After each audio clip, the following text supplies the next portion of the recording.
everyone. First of all, I want to tell some of you, you guys are so cute and so dumb.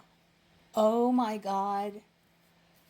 I mean, monumentally stupid, totally zero critical thinking skills and logic. What is this about? So some of you accuse me of being paid off by the CIA or by the US government or just of being a lying motherfucker. I know you're not going to believe this, but I just want to put this out there so that it's on record. First of all, I'm a particular kind of autistic. I actually physically cannot tell a lie. If you have seen the movie Knives Out, Ana de Armas's character, Marta, the nurse, she has that condition. She throws up if she lies. Mine is not quite so bad, but it's close. So, aside from the fact that I have no reason to lie about this, I couldn't even if I wanted to. Because I would get violently nauseous, my blood pressure would jump, and I could potentially pass out. You are all not worth it to me. Second, if I were paid by CIA or US government or Pentagon or whoever, do you really think I would be sitting here trying to explain to you what's going on in Ukraine and trying to get you to care instead of spending every penny I had to get my parents the fuck out of there? You fucking morons. Wow.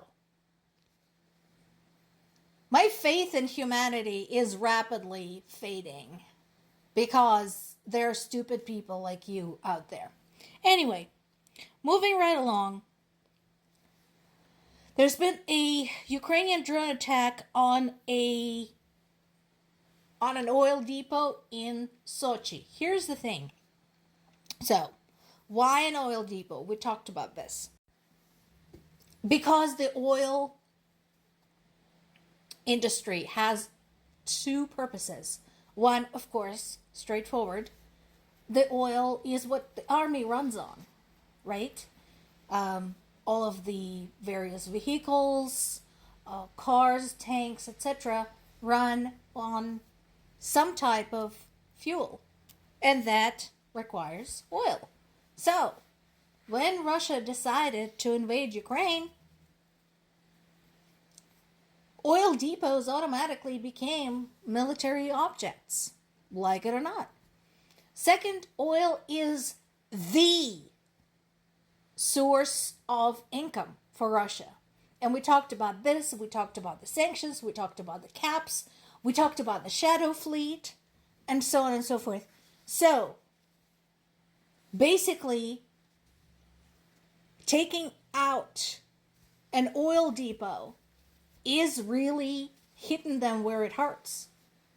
It's both interrupting a supply line, yet another supply line for the Russian army, and it's taking out another source of Russian income. Meanwhile, all the while insisting that Russia does not target civilians, it continues to target civilians. There have been attacks in Kherson. There have been additional attacks in Kyiv.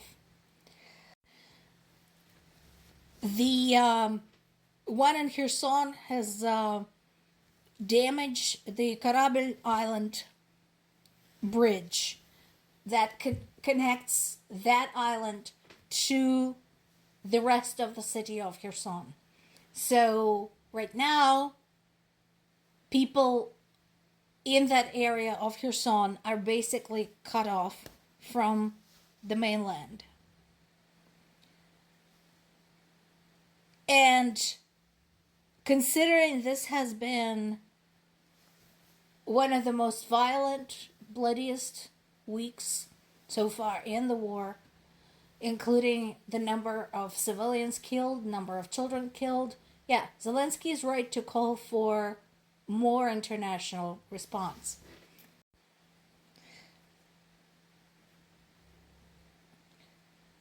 Case in point, as I told you, there is another missile attack on Kyiv. And not only that, it's another nighttime attack. So tell me again how they're not targeting civilians. Tell me about it. Why would they attack a city at night if they were not targeting civilians? So this is just days after the earlier attack. So at this time, the death toll is still at 31. But again, due to the nature of that particular strike, because it brought down an apartment block, there could be more. Ukraine did admit to hitting oil depots and supply lines. And this is interesting, by the way. So, if you read the reports about Ukrainian strikes, all of them, including the Operation Spiderweb, you can find satellite imagery from countries outside of Ukraine, including the US satellites, that confirm what Ukrainians said. That yes, there was a military base there, or an airfield, or an oil depot, or a military supply factory. It can usually be established. When Russians say, oh, we hit some military targets in Ukraine, there is no evidence of any military targets ever having been there. And yeah, sorry Russians, you started this war, you're going to have to deal with the consequences.